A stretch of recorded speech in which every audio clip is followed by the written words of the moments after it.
মনিরামপুরে বেড়ে চলা লোডশেডিং এখন জনজীবনের এক গভীর সংকটের নাম।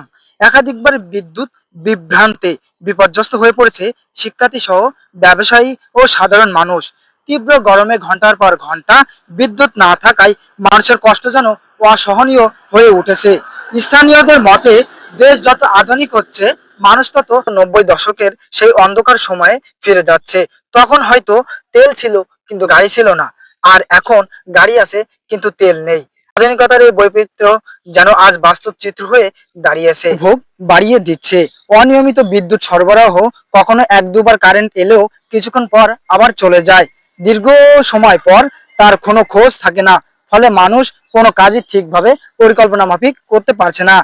এক সময় লোডশেডিং এর সময় মানুষ হাত পাকা হেরিকেন, লম্প কিংবা কুপির আলোতে দিন কাটাতো, কিন্তু এখন সেই জিনিসগুলো সহজলভ্য নয়, কারণ এইসব পণ্যের ব্যবসায়ীরা অনেক আগেই তাদের ব্যবসা গুটিয়ে নিয়েছেন।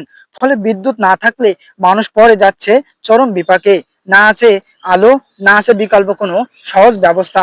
চারিদিকে তাকালেই দেখা যায় বিদ্যুতের খুঁটি আর লাইন, কিন্তু নেই বিদ্যুৎ। উন্নয়নের এই দৃশ্য অবকাঠামোর মাঝেও সেবার এমন অভাব মানুষকে হতাশ করে তুলেছে।